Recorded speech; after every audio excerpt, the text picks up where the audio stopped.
Boa noite a todos os irmãos do Centro Espírita Caminhando para Jesus. Sejam todos bem-vindos para mais uma noite de estudos doutrinários que nos aprimora o conhecimento para sabermos as verdades que muitas vezes não buscamos conhecer.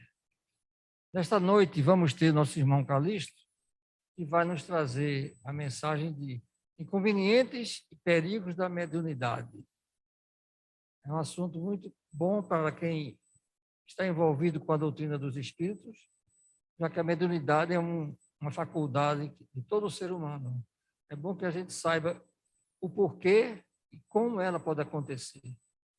Então, vamos agora iniciar os trabalhos, dando também as boas-vindas para os internautas que nos assistem regularmente. E vamos elevar o pensamento ao alto, agradecendo a Deus a oportunidade de mais uma noite de estudo e de aprendizado, e que os mentores da casa nos tragam luz, harmonia e discernimento para tudo que vamos ouvir e possamos aplicar, aprender e aprimorar naquilo que nós precisamos conhecer. Então, eu passo a palavra ao nosso irmão Calixto para que, da melhor forma, nos traga a sua mensagem.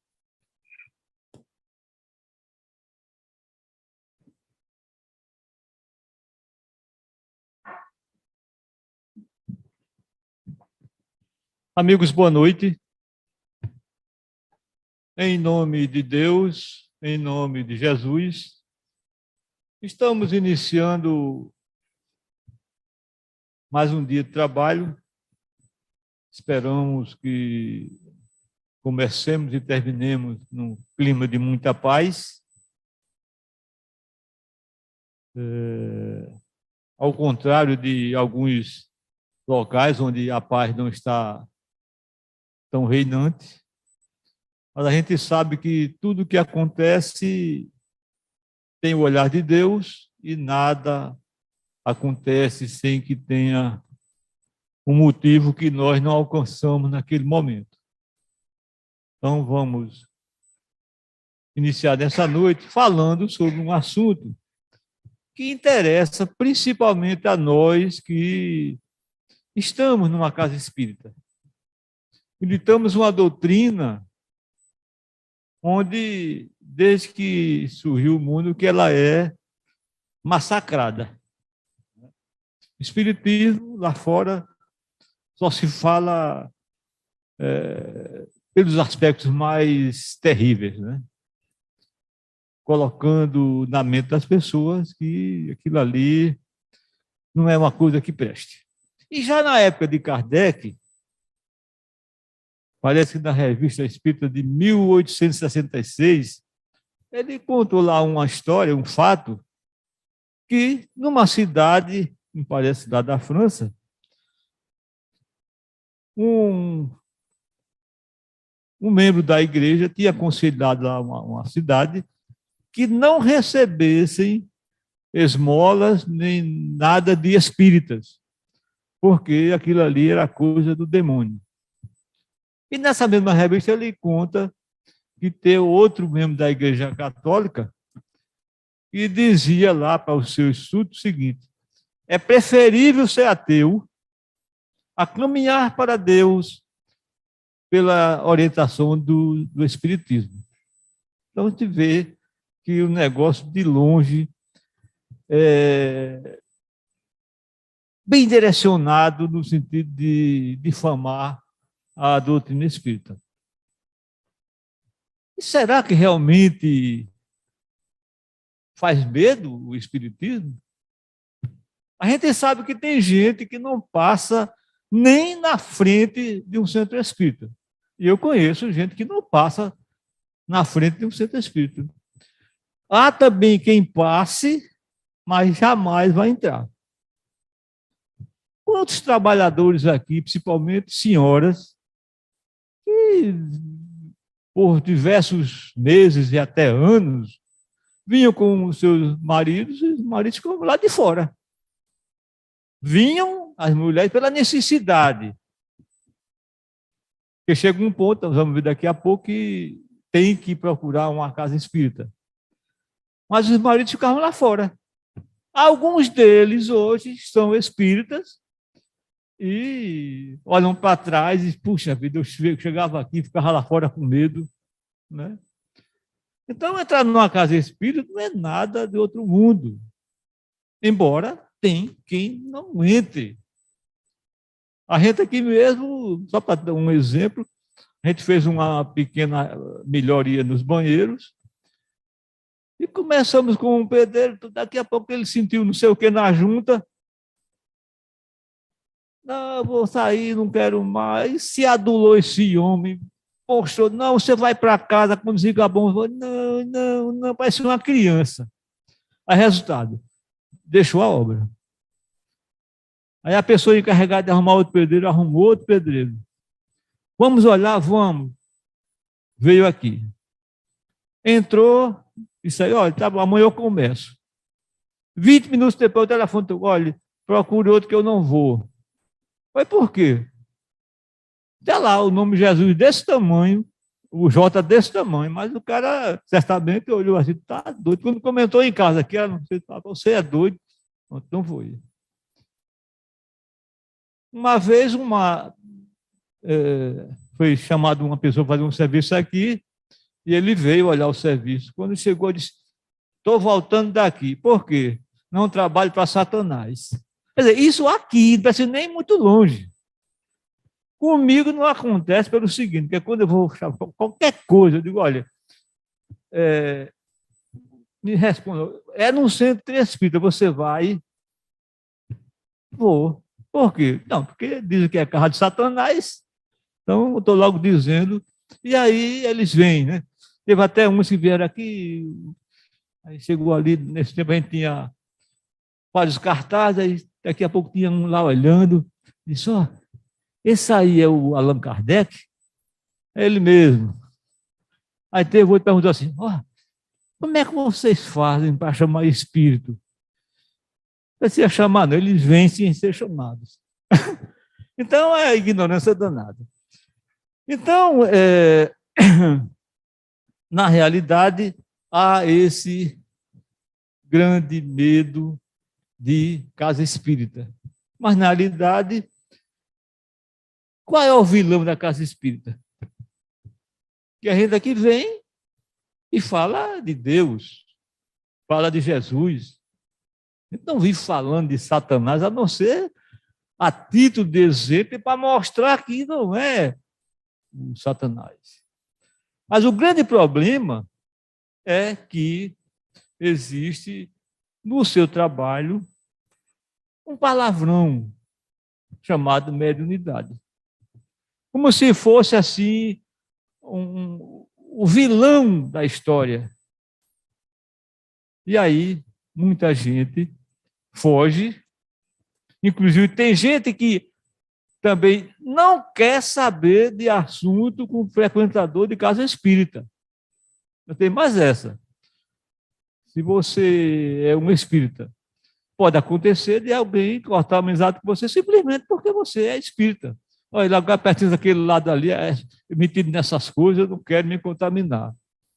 Então, um dos problemas é a mediunidade. Então, o que é mediunidade? Mediunidade, que é o nosso tema, inconvenientes e perigo, da mediunidade. A pessoa vai falar, não sabe nem do que vai falar. Da mediunidade. Ainda bem que eu me virei. Bom, então, a mediunidade é simplesmente uma janela mental para o mundo espiritual. É um meio de comunicação entre nós e o mundo espiritual. Não é uma coisa que foi descoberta dentro do espiritismo, não. Não é invenção de casa espírita. Não é uma coisa feita para se correr como se fosse uma lepra, uma doença. Não, nada disso. É inerente à natureza humana. Kardec diz: todo aquele que sente em um grau qualquer a influência dos espíritos é médio. Quer dizer, a mediunidade não é invenção do espiritismo e nem ser médio é porque frequentou uma casa espírita. Não tem nada uma coisa com a outra. É inerente à natureza humana. Se a pessoa sonha com quem já morreu, o que é isso? É um contato mediúnico. Acredito que todo mundo aqui já sonhou com quem já morreu. Isso é onirismo. É uma faculdade mediúnica, não para você trabalhar. Não, eu sou médium. Não, mas é um viés da mediunidade que aqueles que sonham com quem já morreu têm, são médios. Agora, nós é que não sabemos lidar com esses sonhos. O que é que a gente faz quando sonha com os mortos? A gente se espanta, né? Fica com medo. Eu já vi comentários da seguinte maneira: puxa, sonhei com fulano que morreu. Se vem buscar, te dando, vai para lá. Quer dizer, pensa que esse contato mediúnico, a pessoa vem buscá-lo. Conta como se fosse uma coisa terrível. Quer dizer, nós não temos a capacidade de ter a lucidez, a evolução necessária para interpretar a mensagem que aquela criatura quis dizer. Então, todos nós temos ideias, né? Aí, rapaz, tive um estalo. As ideias são nossas e podem ser dos espíritos. Uma intuição. O que é uma intuição? É uma ideia maior, digamos assim, e a maioria delas vem do mundo espiritual. Os grandes escritores, compositores, músicos, cientistas, qualquer pessoa que você procure na face da Terra, que tenha tido importância no mundo das artes, da ciência, de qualquer área, são pessoas que tiveram essas intuições e elas nem sabem. E aquilo ali é mediunidade. Mas ali é, sim, mediunidade. Assim como a inspiração.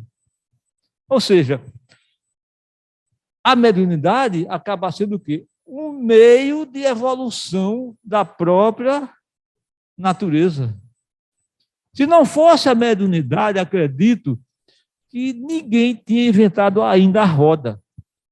Estaríamos todos ainda no primitivismo, porque ninguém iria pensar, ninguém ia ter a ideia de ir para frente, ia ficar aquela rotinazinha, e, no entanto, as ideias vão surgindo, e a maioria delas vem do plano espiritual, que somos aqui a minoria, né, claro, e há o interesse e a natural necessidade da evolução. Então, a mediunidade acaba sendo um meio de evolução. Então, quantas vezes, por exemplo, Colombo tomaria a decisão de descobrir a América se não tivesse tido, ou no sonho, ou uma ideia, ou algo que acordasse, rapaz, vai por ali. Então, não só o Colombo, mas todos os cientistas, as grandes descobertas, têm o dedo da mediunidade, porque são as entidades do mundo superior, mensageiros de Deus, trazendo para nós, pobres coitados, atrasados ainda, mostrando caminhos para a evolução da civilização, tanto do ponto de vista moral, quanto do ponto de vista físico. Então, não há segmento que ela não esteja inserida. No entanto, há o quê? Um grande preconceito, um grande medo, como se fosse uma lepra. Então, começamos. Inconvenientes da mediunidade. O que é inconveniente? É aquilo que não se adequa. O inconveniente é a pessoa se meter na vida dos outros, e se meter onde não é chamado, é um sujeito indecente, obsceno. Isso é que é inconveniente. Esses atributos se encaixam no exercício da mediunidade? É evidente que não. O que eu vejo como inconveniente é a nossa capacidade de entender o que é mediunidade e ser um ser a serviço da humanidade, a serviço da mediunidade. Não há inconveniência, me parece, está entre nós, que não compreendemos no todo, e muitas vezes nem parte, que vem a ser esse instrumento de evolução chamado mediunidade. Então, inconveniente, para mim, não cabe. É vergonhoso praticar mediunidade? Então, o inconveniente, me parece que seria, por exemplo, eu não posso estar numa roda de amigos e dizer que hoje, sexta-feira, eu não vou ir para o barzinho porque eu tenho compromisso com a mediunidade. Se isso for inconveniente, é uma vergonha. Então, fora disso, eu não vejo por que a pessoa ter vergonha de ser médium. Então, na realidade, os perigos da mediunidade, tem perigos que são verdadeiramente imaginários, né? Por exemplo, quem está lá fora imagina que a mediunidade é coisa de Satanás. Não. Quem está lá fora, ó, aquilo é um perigo, não mexa, é coisa de Satanás. Muitas vezes, ou todas as vezes, por falta de conhecimento, pela maldade, pela vontade de criticar, não se deve se meter com mediunidade, porque você vai para um centro espírita e você cria vínculo com aquelas entidades e jamais se terá sossego na vida. Não tem nada a ver uma coisa com a outra. Há aqueles perigos que estão fora do espiritismo. Por exemplo, uma pessoa nunca passou, nem vai passar, nem vai entrar numa casa espírita. Mas é médium. Porque médium não é porque foi dentro de uma casa espírita, não. Ele é médium. Aí o que é que vai acontecer? Vai conviver sem saber que tem a condição mediúnica. E pode acabar num hospício. Por quê? Porque ele pode ter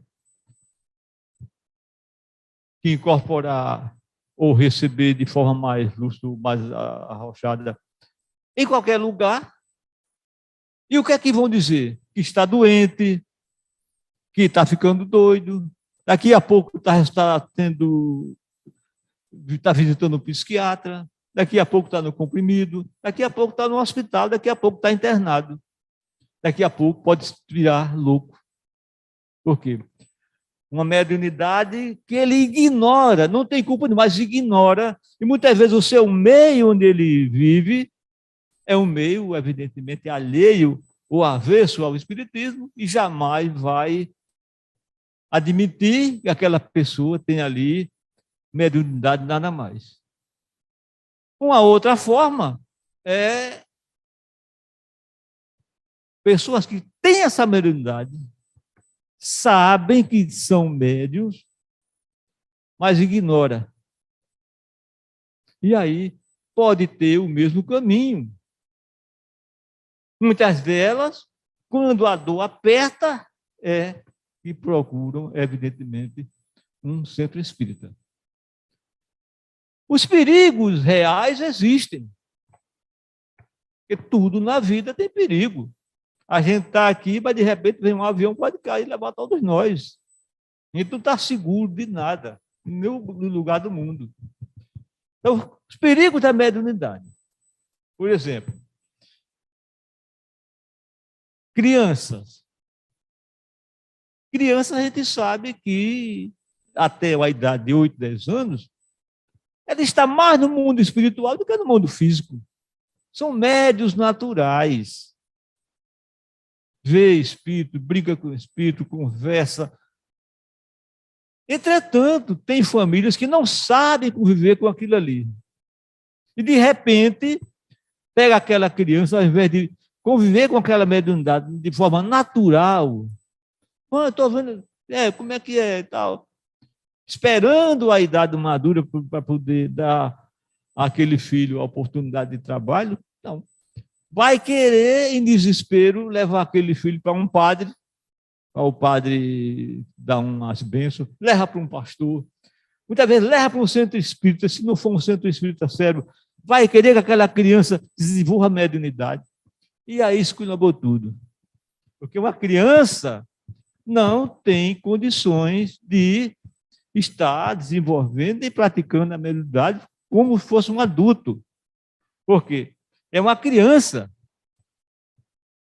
A complexão física é de uma criança. Vai receber entidades com as mais diversas energias. Uma sobrecarga de fluido, desgaste de fluidos.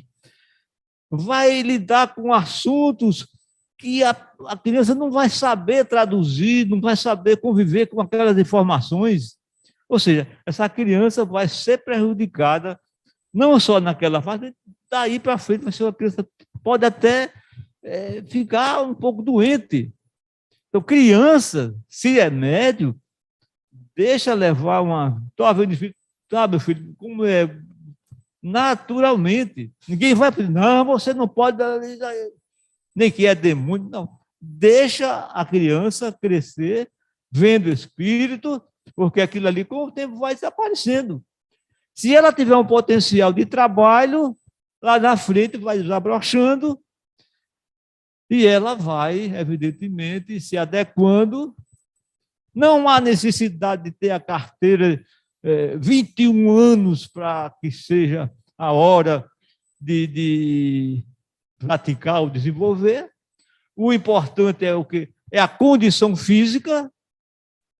A gente vê que na história tem médios, inclusive na codificação, médios que tinham 13 anos, evidentemente, o tempo era outro, né? Mas, com 13, 14, 15 anos, já a gente encontra na história do espiritismo médios que atuavam, não criancinha de 4, 5, 6 anos. Então, uma criança que tem mediunidade, os pais têm que aprender a conviver de forma natural com aquela condição e esperar o momento e não levar em desespero nem para pastor, nem para igreja nenhuma, e muito menos para centro espírita, a não ser no sentido de educá-lo nas condições assim de jovem ou de crianças, olhando evidentemente mais o lado moral do que evidentemente o lado da mediunidade em si. A criança tem que viver a sua idade de acordo com o inerente à sua idade, e não misturar as coisas. Um outro perigo da mediunidade. Obsessão. O médium, ele é mais passível à obsessão, à presença dos espíritos do que qualquer um de nós. Praticamente todo ser humano que adentra uma casa espírita, pelo menos aqui, grande maioria vem se queixando de obsessão. Ou seja, a presença dos espíritos junto àquela criatura, no sentido de encafifá-lo, no sentido de, às vezes, cobrá-lo por agressões passadas. Mas acontece que o médium, ele tem uma expansão perispiritual muito maior do que os obsidiados em comum. Há uma facilidade muito grande de aproximação, de comunicação, de uma presença permanente. Então, ele, naturalmente, ele está mais propenso à ação dos espíritos. Esse é um ponto. A maioria dos que vêm para a casa espírita, pelo menos aqui, se queixando de obsessão, com o tempo estão rindo à toa, e aí seguem outros caminhos, vão aplicar passe, vão doutrinar, enfim, vai seguir a carreira dentro da casa da maneira que quiser. Entretanto, outros segmentos recebem o conselho: olha, você tem um potencial mediúnico e a gente lhe aconselha assumir essa missão, desenvolver sua mediunidade e praticá-la. Então, se a pessoa não fizer isso, vai ficar naquele patamar. E a gente percebe o quê? A pessoa vem, faz o tratamento melhor e volta. Depois, feito uma sanfona.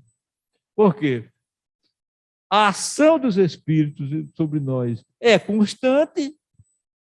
Nós que somos assim, paralelepípedos, imagina uma pessoa que tem um certo grau de mediunidade. Evidentemente que não vai ter sossego, não que, porque a sua condição permite que a ação dos espíritos seja mais intensa do que nos outros. Então, ele evidentemente é um perigo quando a mediunidade não é desenvolvida.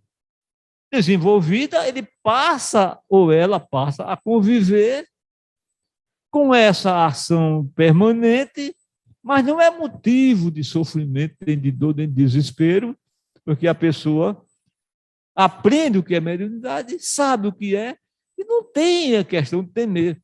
Ah, mas eu estava no supermercado, vi um espírito. E daí? Mentalmente você oferece uma frutinha a ele, ele vai embora.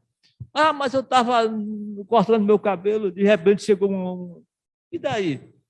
Mentalmente você age e aquela criatura vai abrindo caminhos, digamos assim. Então, convive com a condição de médium.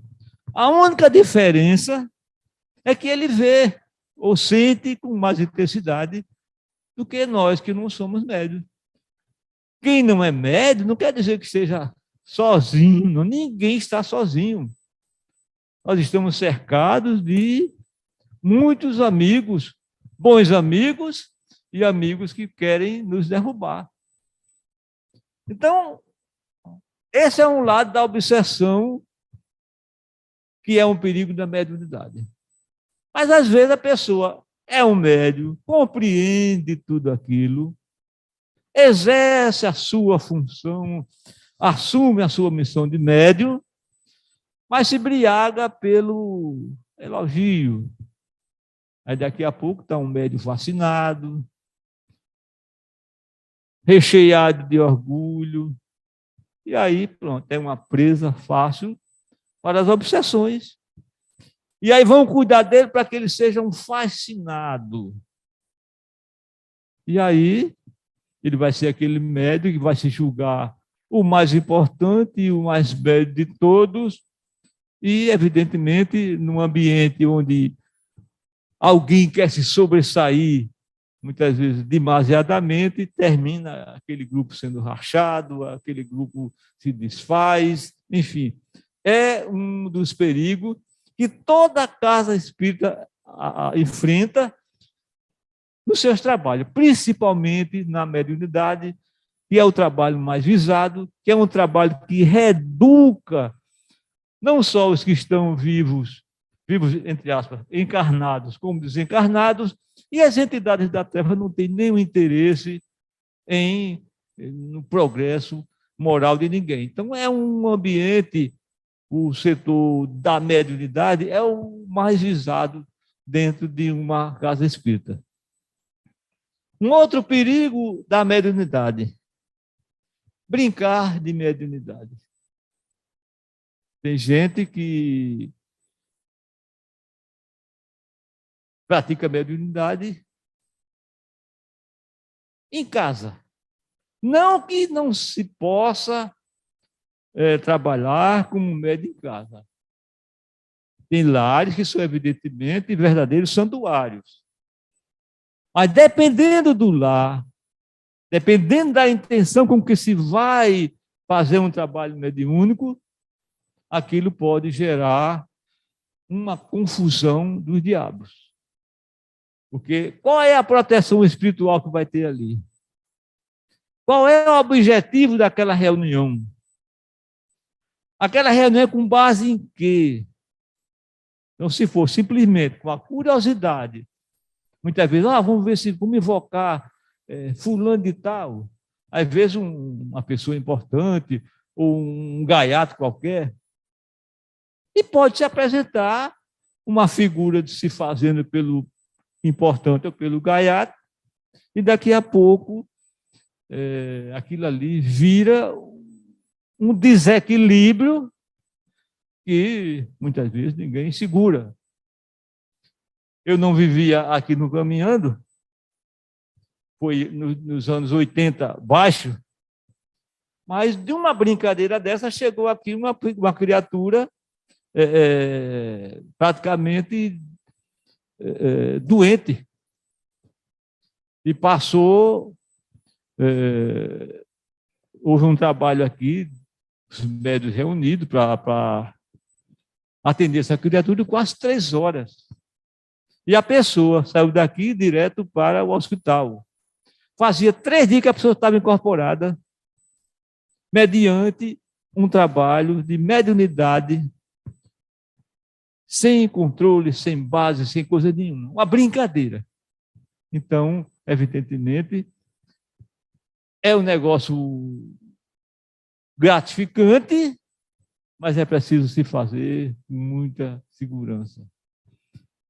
Um outro perigo, vender mediunidade. Na casa espírita você não encontra ninguém vendendo mediunidade, né? Não tem nem como mensurar, que é tanto, não. Mas na vida, existem pessoas que muitas vezes frequentam a casa espírita, têm mediunidade, se tornam médiuns, muitas vezes muito requeridos, muito requisitados, subindo muito a bola deles, ficam verdadeiros pavões, e aí, de repente, pensa, por que não trabalhar para mim? Aí vai trabalhar para si. Aí segue carreira solo, e, de repente, começa a se dar bem, recebendo presente e tal. Está vendendo mediunidade. Dai de graça o que de graça recebesse. Ninguém pagou a universidade para ser médium. É um dom natural, dom de Deus. E as pessoas vendem. Aí daqui a pouco a mediunidade falta. Aí vai o quê? Inventar. E a gente vê gente aí que de repente inventa mal inventado e paga muitas vezes com a morte, porque o comprador, evidentemente, recebeu gato por lebre. Então, tem outros perigos no exercício da mediunidade. Da forma que a gente pratica na casa espírita, não tem. Mas, evidentemente, que é preciso ter uma orientação constante. Porque a mediunidade é um instrumento de espiritualização. Ela pode ser o quê? Uma coisa gloriosa. Mas, para isso, é preciso que a gente saiba como fazer. Então, a mediunidade, para ser feita, ela tem que ser feita de uma maneira que tenha objetivo para se veja o ambiente e qual é a base. Mediunidade não é para se resolver problema de ninguém. Esqueci de falar, outro perigo, talvez um dos mais importantes. Pessoas com debilidades mentais. Muitas vezes chega a pessoa em casas espíritas, o que tem é problema mental. E se pode pensar que é mediunidade. Então, precipitadamente, não se pode achar que é mediunidade e vamos que vamos, não. Porque pode, um caso desse, a pessoa ter um surto no momento do trabalho, e se pensar que é um comunicante, e não tem nada a ver. É um surto. Então, um dos cuidados maiores que se tem numa casa espírita é detectar esse tipo de situação. Evidentemente que ele vive no...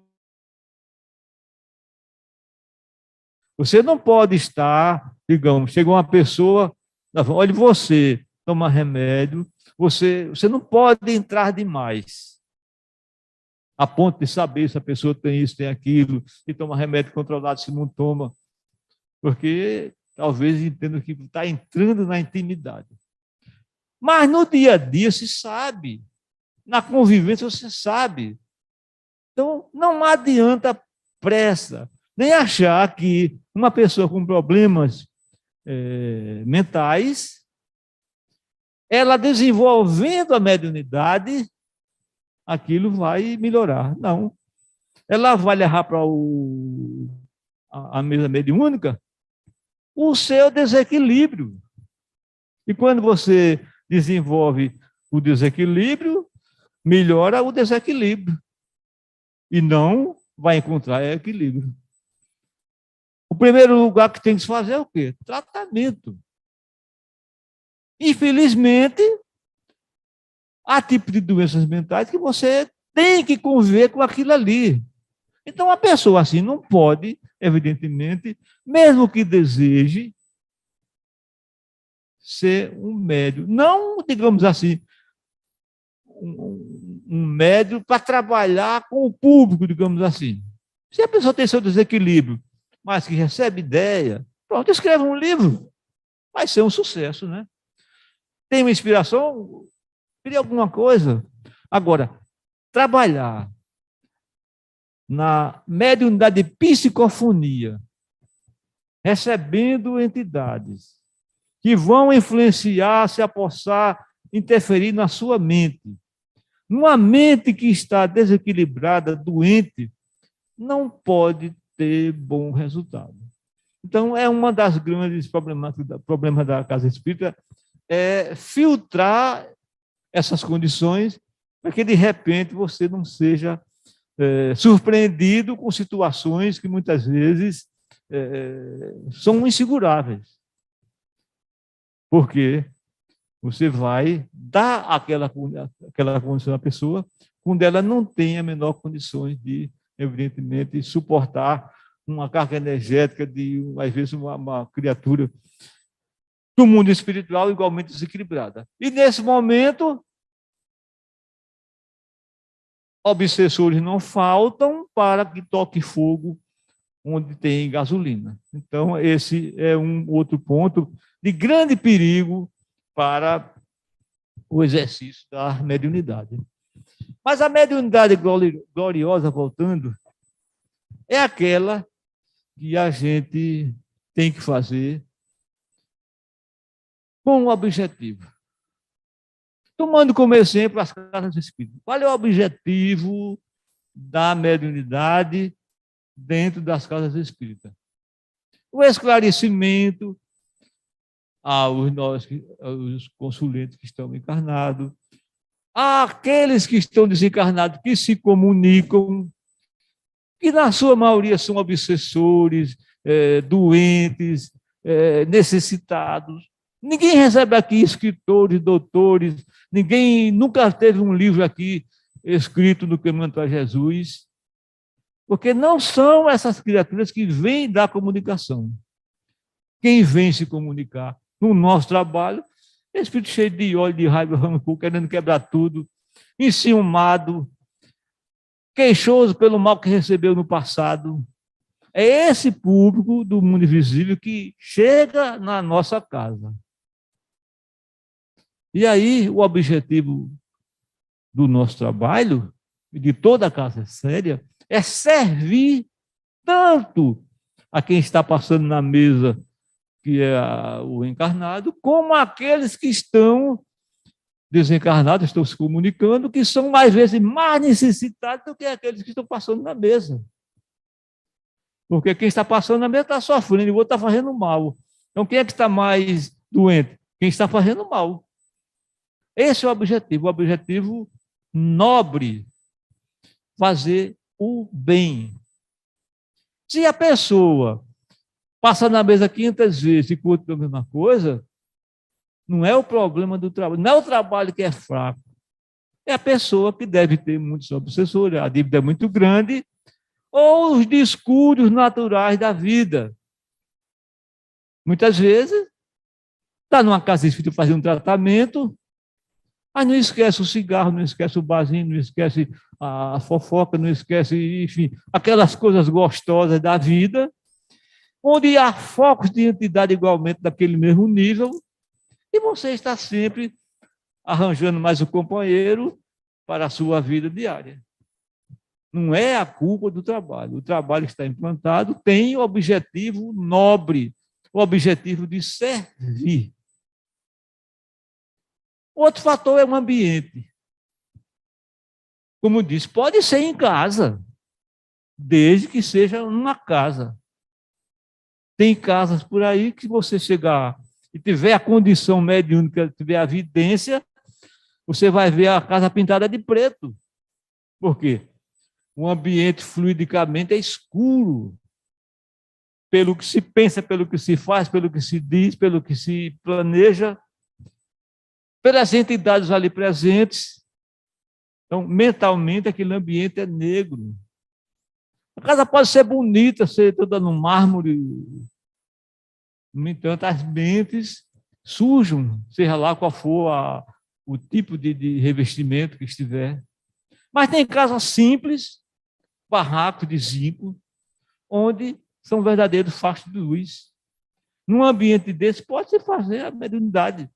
E, evidentemente, vai ter a proteção de alguns espíritos mais avançados, dando aquela proteção necessária para que aquele trabalho se realize. Então, numa casa assim, objetivo nobre, o ambiente é pobre, mas é um ambiente sadio, pode-se fazer sim.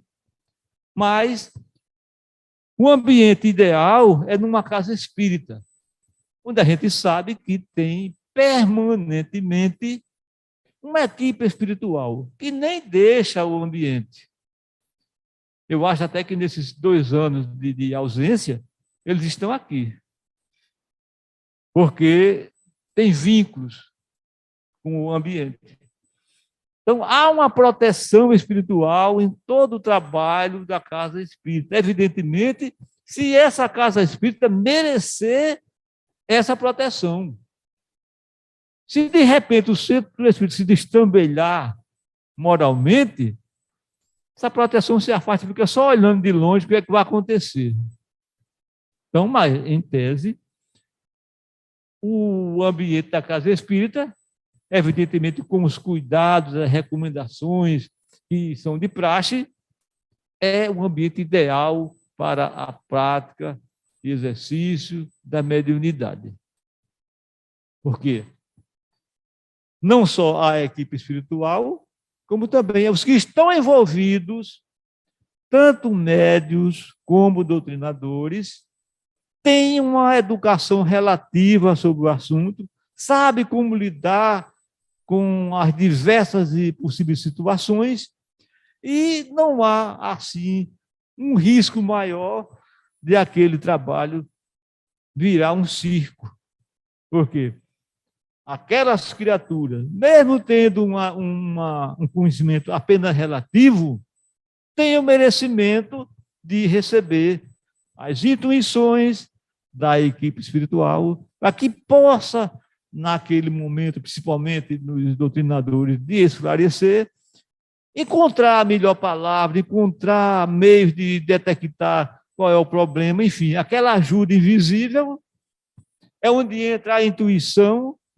O médium está na mesa, o doutrinador está doutrinando, mas ele recebe a intuição, muitas vezes, de enveredar por tal assunto, ou tocar em tal assunto, ou encontrar a melhor palavra. Ou seja, é um doutrinador, mas é também um médium, porque a inspiração, a intuição é um canal da mediunidade.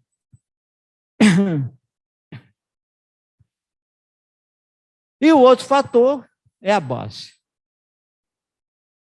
Qual é a nossa base? Jesus, o Evangelho, a superioridade, esses espíritos. A nossa base é o Evangelho de Jesus, Deus. Então, com a base nobre, você tem recursos para enfrentar todas as adversidades de um trabalho mediúnico, que não é fácil, não é tão difícil, mas não é tão fácil. Porque não é somente, meu irmão, seja bem-vindo, não. Às vezes você trabalha uma noite inteira, simplesmente conversou. Mas na sexta-feira seguinte você senta, aí chega um dá um murro na mesa. Olha a diferença. Deu um murro na mesa, muitas vezes chega com palavrão. Aí você tem que ter recursos. Não é bater também na mesa. Não é falar mais alto do que ele. É o contrário. Não bater, falar mais baixo. Aí é onde vem a necessidade de encontrar o fio da meada, a palavra exata, para que possa desarmar aquela fúria.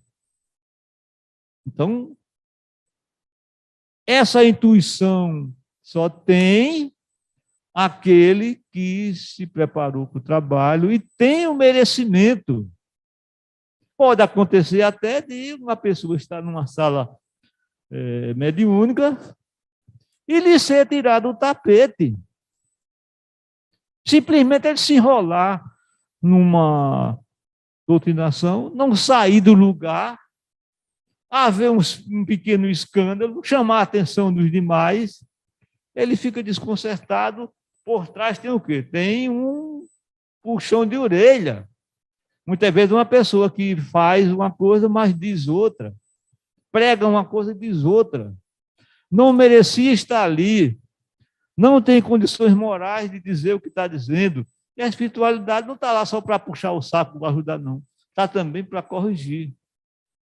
E se precisar puxar o tapete, puxa mesmo. Então, é um trabalho de responsabilidade. Mas que é um trabalho agradável, no sentido de que você está sabendo que está servindo. Então, a vida do médium, evidentemente, não é de grandes prazeres, é de sofrimento. Mas esse sofrimento é para exatamente nos corrigir de erros que a pessoa, evidentemente, não se lembra. Mas, independente disso, a postura do médium na vida deve ser de quê? De paz, de harmonia, levar uma vida tranquila, as ambições naturais da vida, estudar permanentemente, conhecer a doutrina, pelo menos um pouco, se corrigir de alguns defeitos, evidentemente, que nenhum de nós vai sair daqui lubrificado totalmente, mas levar uma vida inteira mergulhada na paz, melhorando sempre por dentro e por fora, para que não fique somente da fachada, não fique somente o acabamento. O principal melhoramento é o melhoramento interior. Esse ninguém vê, se sente, né? Mas a gente quer muitas vezes mostrar-se superior, o mostrar-se bom, o mostrar-se dócil. No entanto, às vezes a docilidade é só aparente. Quando a melhora se efetua interna, ela aparece no momento do conflito. No momento de gritar, não grita. No momento de bater, não bate. No momento de agredir, não agredir. Por quê? Interiormente, é uma pessoa lapidada. Evidentemente que isso é um modelo. Ninguém pode sonhar. Trabalhador da mediunidade tem que ter esses requisitos. Evidentemente que vai fechar, porque nem todo mundo tem esses requisitos necessários. Mas são metas que não custa nada a ninguém ter em mente. Então, na medida do dia a dia, quando as possibilidades aparecem, a gente vai consertando aqui e ali, até porque a nossa caminhada não termina nessa existência. Ela vai terminar quando? Quando nos tornarmos espíritos purificados. E vai ser quando? Quantas encarnações vamos precisar? Ninguém sabe. E nem é bom saber. É melhor uma a uma, dia a dia, porque assim a caminhada fica mais curta. Então, era essa a nossa mensagem. E, para finalizar, aqueles que têm essa condição em si, não tenham medo, tenham coragem, porque é um instrumento de evolução. E muitos de nós, que somos médios, às vezes, é a única maneira de a gente crescer espiritualmente. Até porque no dia a dia a gente vive tão desviado das coisas que esquece da prática do bem. Através da mediunidade, pelo menos um dia por semana ou dois, você tem 2 horas servindo. E quando o médium serve, ele serve em dobro. Ele alivia a dor de quem se comunica e alivia a dor daquele que estava sendo perseguido. Então, sejamos corajosos e não temamos a mediunidade. Boa noite a todos, muita paz. Bom, meus irmãos, depois dessa explanação do nosso irmão Calixto, como ele bem disse, a mediunidade exige responsabilidade, é uma responsabilidade de mão dupla, tanto do médium quanto da casa que o acolhe. Um exemplo muito bom que ele falou quanto a criatura que tem um distúrbio mental. Imagina essa criatura, o nível de energia que ela tem, numa mesa mediúnica, recebendo entidades daquele mesmo nível, vai exacerbar aquele quadro mental. Então, é preciso levar com responsabilidade e eu digo sempre, estar bem para servir melhor. Quem não está bem não pode servir. Né? Então, eu convido nosso irmão Rildo para fazer nossa prece de encerramento.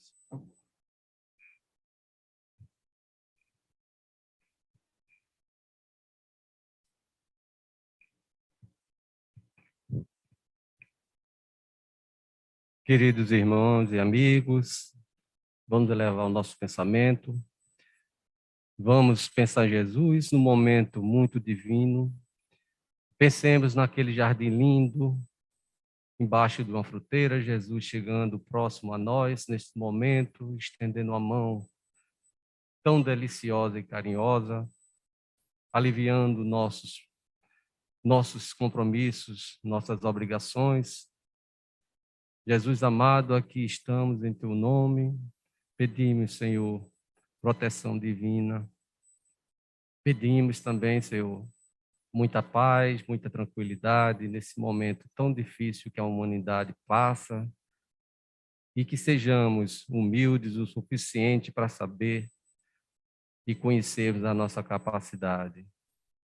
Jesus, Pedimos muito neste momento aqueles países que se encontram em conflito, para que possa aliviar. Nós sabemos da necessidade da mudança do plano.